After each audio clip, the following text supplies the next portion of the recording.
Okay, here's another conspiracy theory. You've seen all the grainy footage of nuclear test blasts. Sure. With the mushroom clouds. And there are always these grainy things, and there's all these like little houses lined up, and these little trees lined up, and it blows everything down. Yeah. Okay, so here's the question, right? So what happened? Okay, so this is great. Okay, you'll love this. So what happened to the camera? You son of a bitch. How is that happening yet the camera is like totally stable and fine? Oh my god. And by the way, and the film is fine. The radiation didn't cause any damage to the film. Oh my god. And by the way, okay, we'll do this one more time here. Where's the, let's see the car. The car's right behind the house. It just showed up. Oh, okay. It just showed up. So wait a minute. First it wasn't there. First of all, where'd the car come from? No car. The second is, does it really look like car? Does that look like a real car?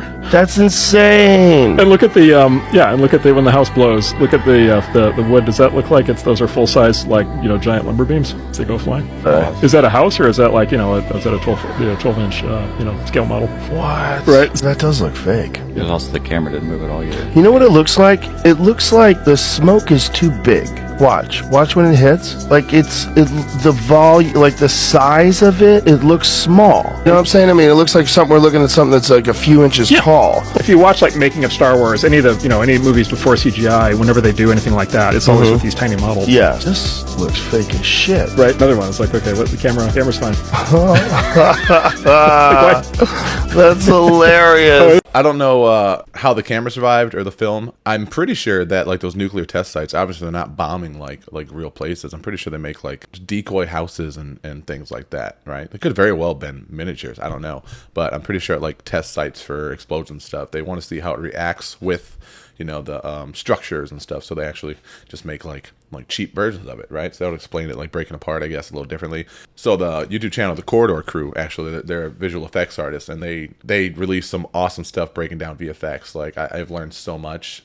Here are 16 CIA operations that you've probably never heard about. Number 1, Operation Mockingbird. Starting around 1950 and growing on to today, the CIA has been known to utilize the media to spread conspiracies. They would put tons of journalists on payroll and make them manipulate information coming out on CIA operations in other countries and even just push certain agendas on the American population. Number 2 is going to be Extraordinary Rendition, which was started around 1995 and is a secret program from the CIA for interrogating and torturing. As of right now, we know of at least 136 individuals who are reportedly extraordinarily rendered or secretly detained by the CIA, and at least 54 governments reportedly participated in the CIA's secret detention and extraordinary rendition program. Let me know in the comments if you want a dedicated video on all of these different operations, because within these renditions are some of the most horrific things you'll ever see. This is Gul Rahman, who was mistakenly captured by the CIA operatives back in 2001. Who, due to the bullshit oil war that Bush started and the invasion of Afghanistan, he fled from war to Pakistan. He earned a living for his family selling wood to other Shamshatu camp refugees, and I don't know if I'm pronouncing that right, but in October of 2002, while in Islamabad for a medical checkup, he was abducted in a joint US-Pakistani operation. After nearly 2 decades of investigation, the CIA has finally been held accountable back in 2017 and compensated the family for his death. And rather than going to court and admitting their own truths because the 2 individuals that tortured him, which by the way, these CIA officers stripped him naked, chained him to the concrete floor, and left him there overnight without blankets, and this is what caused him to freeze to death. After failing repeatedly on trying to get this case thrown out for years, they finally decided to settle the case instead of going to court and exposing all of the truth. Number 3 is going to be enhanced interrogation that was started essentially and approved by President Bush after 2001 9/11. Of course, these techniques rolled over to what happened in Afghanistan with Gul himself. Both of these operations led to the creation of black sites, which have slowly been being leaked and found due to declassified information because of CIA fuck-ups. And the scariest part is we have no idea how many of these black sites actually exist. But what we do know is because of the declassification of a lot of these documents, we do know that Abu, who is going to be known as the forever prisoner, even though the government was never able to bring any charges on him about saying he was a part of Al-Qaeda after 9/11 took place, meaning he has committed no crime, the CIA went beyond human rights violations. Now, I can't show you these pictures, but he drew many depictions of what the CIA did after they captured essentially an innocent man. And admittedly on tape in front of a hearing, the CIA admits destroying all of the tapes and admits to torturing him. This includes rape, it includes putting him in small confined spaces that known as walling, it includes waterboarding him over 80 different times, and used him directly as a test subject on how to enhancedly torture individuals at these black sites. And despite all of the admitting to lies and documentation of the CIA being massively corrupted, as of 2021, he was still in prison. Number 5 is going to be Operation Ajax, which was a coup d'etat that was started by the CIA because they didn't want Iran to nationalize their oil industry. You see, Iran is vastly rich with oil as a natural resource, and nationalizing this would be a huge threat to the West and their control over the oil industry. Now, even though this was years before the petroleum dollar, what initially took place is in 1953, the CIA started this operation to pretty much allow the Western civilizations, the United States, to come into control over all of the Iranian natural resources and oil. They wanted to overthrow the leader, so that way whoever they put in place would be a Western subject or someone that lives up to the United States. Now, this essentially destabilized Iran and led up to 1974. Over the next 20 years, when there was the massive oil crisis, the US managed to consolidate dollar supremacy by establishing the petrodollar with Saudi Arabia. So had they not destabilized Iran and they were to nationalize oil industry, Iran very well could have been as rich as Saudi Arabia today. But this story is wild. Man, I don't even know how to comment on that. That's so much information. I mean, if you do any digging, you'll see that the CIA is just, there's so much crazy stuff going on there. I don't really want to comment on it myself, but like corruption, lack of accountability, there are things that'll come up that'll point in all these directions. So without going into too much detail, I'll let you look further into it. I'll find some more information about it. But as far as me saying it, I think I'm just gonna not do that.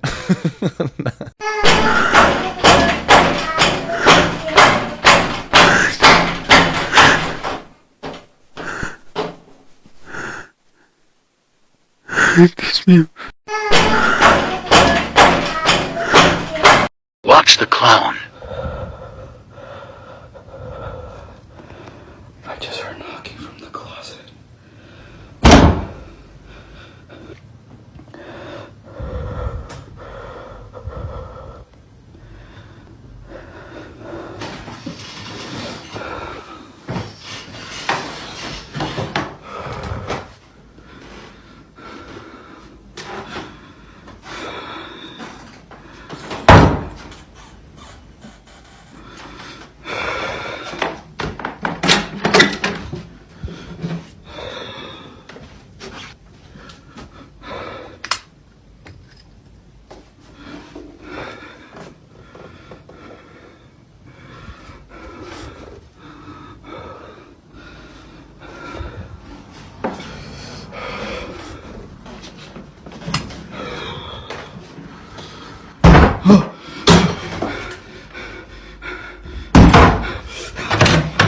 In no reality that exists in the vastness of these never-ending multiverse realities will you find one where I am sleeping in a bed with that fucking weird-ass clown on a dresser staring at me while I sleep. There's no fucking way. Absolutely fucking not. Paranormal or not, I don't fuck with that shit. Whatever that was, I'm not fucking doing it. There's no way. This is why you can't go snooping around. This man claimed to have found a giant, and then the CIA found him. Andrew Dawson filmed this on top of Jasper National Park in Alberta, Canada. He thought there was a giant there. It gained a lot of traction online, so he tried to get closer and find the creature, but in the process he claimed that he was stopped and harassed by the CIA. He stops posting for over a month, then he posts this video. It was really weird. All of the viewers were like, this seems forced. A month and a half later, after no posting, he dies. There's so much evidence about giants existing throughout history. The Smithsonian even tried to cover this up. This is like a whole thing. The government doesn't want us to know that giants are real, but there's so much evidence pointing to that they might be real. It's like they've tried to rewrite history and take giants out of it, but then if you look at historical artifacts and documents, giants are mentioned. They're mentioned in the Bible. They're mentioned in all sorts of different cultures from different places in the world that aren't connected to each other.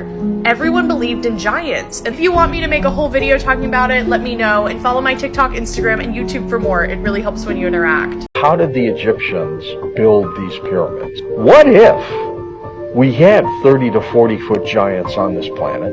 They built the pyramids, but to them they were just like small little rocks. Genesis makes a direct correlation between giants and mankind. But there are also hieroglyphics of giants just physically lifting these stones up. I don't know, I've had this conversation in another video. I don't think the Earth is big enough to house like multiple people, hundreds of people, whatever, however many were, thousands that are like the size of mountains, right? But I can get behind there being, you know, like 10 foot, 12 foot, maybe even 15 foot, you know, giants here at some point, because that makes a little more sense to me. But as far as the like world governments covering up the existence of giants, I don't really understand that. I don't know why that would be such a big deal. Dude, I don't know. Everything is so conflicting right now. The giants are in the Bible. They're trying to, you know, move us further away from God religion. So they cover up the existence of the giants. But then the giants were the Nephilim or the Anunnaki. But now they're coming out and they're telling us about aliens, but not the giants, even though the aliens were the giants. Like, there's so much happening. But as of right now, I don't understand why they would just like let little bits out that would kind of confirm these things without just like, oh yeah, no, that's all that. If you're a conspiracy theorist, Yeah. this is the real conspiracy.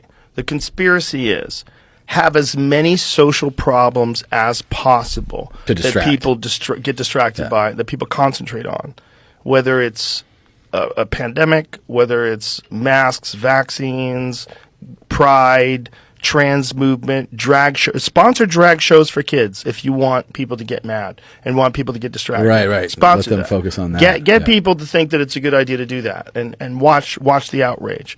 You know, get people to think that the oceans are going to be boiling in 5 years. You know, Right. Get people to think that if we don't change it, like that was one of the things that Greta Thunberg said 5 years ago, that we'll all be dead. In 5 years? Well, it's 5 years later, Yeah. and we're not all dead. So you definitely are wrong, and you're 16. So why are they flying you out to Ukraine? Like, what's going on? Yeah. So there's so many of these fucking social distractions that are in our face all day long about everything. And I feel like sometimes that's what I feel like about Supreme Court rulings. We're going to take away Roe v. Wade, and everybody's like, what the fuck? What? Yeah. What? And that's another one. Yeah. And then that one becomes a thing that people identify as the most important problem that they have to solve. And while all this is going on, money's getting moved around, decisions are getting made. Yeah. And it's a brilliant cover for It is. wild shit. Yeah, because all you have to do ever really is follow the money on anything. Yeah. And you see what's actually happening, and everything else is a distraction to that. Yeah, I mean, that makes perfect sense, right? United we stand, divided we fall. There's strength in numbers. Like, what better way to weaken a society than to turn them against each other, right? To where our focus is on smaller issues, personal issues, which affect us as individuals more because our emotions are raging, and we're told to really lean into our emotions rather than look at the world through a lens of logic and rationality, right? Like, we're basically getting patted on the back for letting our emotions run our actions nowadays, which I think is not great. It's not a great idea in any area of life, but that's what we're basically told to do, which is just like supercharging our reactions to these smaller issues while people in the background are just making, you know, large moves, big moves while we're distracted. I think it's always been like that, you know? I mean, it's just all propaganda. Everything that we're told is just propaganda to get us to either sway one way into something or away from something or distract us from what's actually happening. Here's a newsworthy story for you. According to the LAPD, a man posing as a U.S. Marshal was taken into custody at an event attended by Democratic presidential candidate Robert F. Kennedy Jr. The man seen here wearing an EMS shirt had 2 shoulder holsters, lots of ammo. He claimed to be a federal agent and to be employed for the event, but he wasn't recognized by the security staff. At the time of posting this video, the man's identity has not yet been made public, and a spokesperson for the LAPD stated that the FBI may end up taking over the investigation. Further details regarding any potential charges are unavailable at this time because he hasn't officially been booked. Mr. Kennedy took to social media, thanking the LAPD for their quick response. He also thanked the security company that he hired after his early request for a Secret Service detail was denied by the Secretary of Homeland Security, Alejandro Mayorkas. In his post, RFK Jr. also stated the following: "I am the first presidential candidate in history to whom the White House has denied a request for protection." Although they've made exceptions in the past, presidential candidates are typically not provided security until 120 days before the election. So I haven't really followed any of this much. I don't know much about RFK Jr., but I do know that he's making waves. I don't know what to think about this. I've seen a couple things saying, you know, he's the plant, not RFK. I mean, maybe that too. When I'm talking about this guy who attempted this and posed as a federal agent. I don't know, man. I don't know what's going on. All this is crazy. Interesting facts that you may not know. Crazy theories that make you skeptical about life. Everyone you've ever known knows and will know is you. That is the egg hypothesis. This theory comes from a short story of the same name in which there are two main groups, you and a god. In the story, you die in a car accident and after your death. Face to face with God, God tells you that you will be reincarnated, but not to the future, but you will be reincarnated into the past as a Chinese girl. In the 5th century, God also said that each time you die in each life, you will continue to be forwarded to different times and places in the timeline until a point in time where you will be live the lives of all the humans that have ever existed on Earth. And when you are done living all your lives, all your beings will merge and become one God, all in all hypothetical.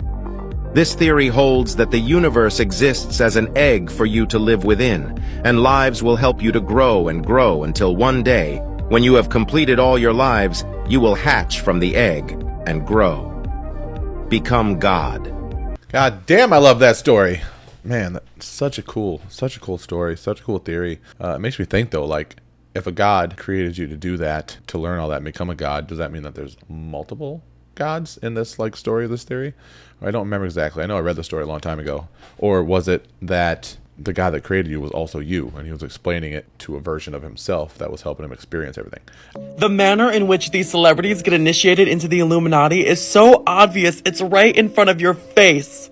Throughout the years, people have noticed high-profile celebrities suddenly stepping out with a black eye out of nowhere, with no good explanation for it or a goofy explanation for it. These are people with very high security who are put in no danger situations ever. Politicians, religious leaders, the Pope, the President, the biggest stars in the world. This is all a part of the conspiracy theory called the Black Eye Club, where these black eyes are part of the initiation ritual for them to join the evil Illuminati. And as the saying goes, the eyes are the window to the soul. So if you wanted to take someone's soul, it would be through their eyes. So in this ritual called soul scalping, these famous people's souls are violently taken from their bodies through their eyes in some manner that leaves them bruised. And have you noticed of all these celebrities, they're all coincidentally bruised only on their left eye? Which could be a reference to the left eye of Horus, which is a symbol frequently flashed in pop culture. And have you ever noticed that all these Illuminati hand symbols are over their eyes? I'm going to tell you which celebrity just stepped out with a black eye, but before I do, make sure you follow so you finally know the craziest conspiracy theories about each of these celebrities and request who you want to see next.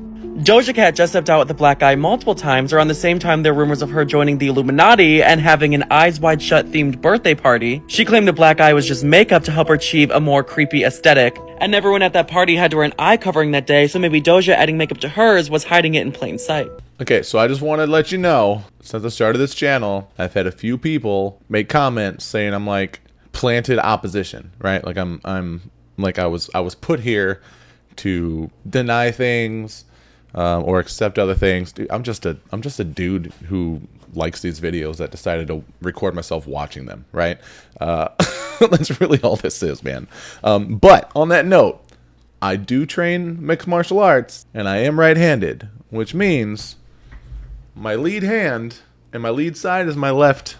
So if you ever see me with a black eye, it's because I was sparring and I got my ass kicked. That being said, this is a pretty wild fucking theory, and I wouldn't put it past any of this. I don't know, let me know what you think. The Loch Ness Monster is actually real. Yes, you heard that right. Everyone heard about the Loch Ness Monster and its existence in the past. But what if I told you he still exists today? In 2022, a man named Jamarcus Dorothy decided to embark on a mission to discover the truth about the existence of the Loch Ness Monster. He rented a large boat and loaded it with equipment to survive for 2 months in the sea. From there, Jamarcus explored for weeks without seeing anything. However, after 36 days of sailing, he spotted what appeared to be a giant monster in the water.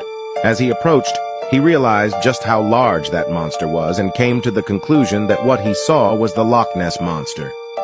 Jamarcus then decided to record the moment and posted the video online when he came home.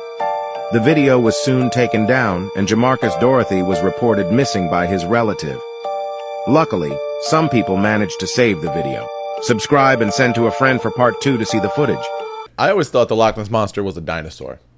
You know, I think that because that's my mom used to tell me growing up. My mom is also very into conspiracy theories. Hi, Mom. I mean, that was kind of always the hypothesis, right?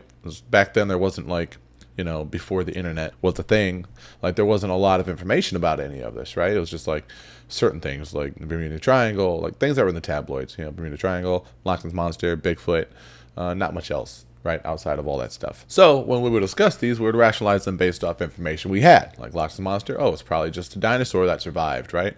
Oh, Bigfoot is probably a primate that, you know, maybe just didn't evolve all the way into a human. So we used to talk about stuff all the time growing up, but now that we have all this information, you know, on the internet and stuff, we can kind of like stretch out our theories, right? We have a lot more that we can incorporate into these theories to try to figure this stuff out. Loch Ness Monster, dinosaur, still. The argument for algorithms is that it helps us find what we want to see and caters to our likes and dislikes. That doesn't sound so bad, right? But I don't buy that for a second. Because for years and years, the argument was that different algorithms for different people don't exist. It isn't real. What are you talking about? Well, years later, with overwhelming evidence to prove that algorithms do exist, now it's widely accepted as a real thing and spun as a positive. But that isn't necessarily true either. The algorithm is there to keep you engaged and hooked on websites and apps for longer, to accurately collect your likes and dislikes, and do whatever it takes to keep your eyes glued to the screen and your wallet spending money. If you linger too long on a certain thread or a video, the algorithm will recommend more like it. If you argue online, the algorithm will find and create more incendiary posts to rile you up and keep you engaged. Look at Facebook. It's a well of content thrown at you just to rile you up and support your pre-existing beliefs. Are you mad about this? Well, here's more stuff to get mad about. Are you worried about this? Well, here are more things to worry about. So how much of the internet is fake? Studies suggest that less than 60% of web traffic is human. That's right, 60%. According to researchers, some years, a healthy majority of them are mostly bots. For a period of time in 2013, the New York Times reported that half of YouTube traffic was bots masquerading as people, a portion so high that employees feared an inflection point would happen, meaning YouTube systems for detecting fraudulent traffic would begin to regard bot traffic as real and human traffic as fake. They even have a name for this hypothetical event. It's called the inversion. Remember, this was all the way back in 2013. So it's not a stretch in the slightest to assume that the threshold of bot traffic has been met and surpassed, meaning that the internet is, for the most part, filled with non-living voices. But let's get even deeper and more disturbing. DARPA, the Defense Advanced Research Projects Agency, is a research and development agency of the United States Department of Defense, and is responsible for the development of emerging technologies for use by the military. DARPA had a program called LifeLog, and its goal was exactly that, to log one's entire life. LifeLog aimed to compile a massive electronic database of every activity and relationship a person engages in. This was to include credit card purchases, websites visited, the content of telephone calls and emails sent and received, instant messages sent and received, books and magazines read, television viewing habits and radio selections. The point of collecting all of this data on everyone was to identify preferences, plans, goals, and markers of intentionality. Another of DARPA's goals for LifeLog had a predictive function. It sought to infer the user's routines, habits, and relationships with other people, organizations, places, and objects, and to exploit these patterns to ease its task. Sounds absolutely terrifying, correct? Well, lucky for us, it was shut down February 4th, 2004 over criticism from civil libertarians concerning the privacy implications of such a system. Interestingly though, on that exact same day, February 4th, 2004, a small and little-known website at the time launched called Facebook. No, I'm not joking, not in the slightest. The exact same day that they shut down LifeLog, Facebook started. Lucky for us though, back in 2020, on Twitter, the official DARPA account came out to reassure people that LifeLog and Facebook have absolutely nothing to do with each other. Even though certain employees of LifeLog went to work at Facebook, it's nothing to worry about. Right. All right, I'm just going to come out and say that in these kind of situations, there's no such thing as a coincidence. I think that we've reached that point to where we can say things like that. There's no fucking way that was a coincidence, right? Let me know what you think. Did the real-life Men in Black actually get Dan Aykroyd's show on UFOs canceled? Check this out. In 2002, Dan Aykroyd was filming a brand new UFO show called Out There for the Sci-Fi Channel when he went outside to have a cigarette break and to answer a phone call, but at that very moment, something very strange happened. So according to Dan, he went outside to smoke a cigarette and answer a phone call when he noticed a big black car roll up with two guys inside of it all in black. He was still on the phone when he saw that one of the guys got out of the car and was glaring at him. He looked away for 1 second, and when Dan looked back, not only was the man in black gone, but the entire car was gone as well. Now, this all happened only in a matter of seconds, and there's no way that car would have disappeared that fast out of his line of sight without Dan seeing it at some point. Now, here's the creepy part. According to Dan, it was only hours later where he found out his show was being canceled and they had to stop filming immediately. So what do you think? Was the famous Ghostbuster actually silenced by the real Men in Black? Hey, the truth is out there. Well, that's disappointing, because I love Dan Aykroyd. He's awesome. I love the Ghostbusters, and that show sounds like it probably would have been awesome, dude. I've listened to a lot of stories of Dan Aykroyd. Like, I guess his dad was like a ghost hunter or something. Or his grandpa. I'm definitely butchering this information. I'll correct it later, or you can look it up. But I just know like his family has been like involved in like paranormal and conspiracy theories. Like, I'm pretty sure his whole life. So he's super informed, right, on it. He's very knowledgeable. So that show probably would have been amazing. That's very unfortunate that it got canceled. But on that note of the Men in Black canceling the video, the Men in Black just told me that I have to stop recording this video right now because I got to start preparing tomorrow's. So I'm just kidding. I wouldn't let him inside. But thank you for watching. Thank you so much. If this is your first time watching, you've made it this far, dude, I appreciate your support so much. Check out the Discord, send me some videos, have some conversations. Most of the videos that I'm watching nowadays are submitted by you guys. So thank you so much for my subscribers, you guys in Lucid Crew, you guys in Discord. I would love to do this full time, so the more support the better, because I have some really cool stuff in mind, different content types, and even some things that you guys have been asking for as soon as I can afford it. So thank you so much for watching. Lucid Crew, you're the best. Until next time, peace.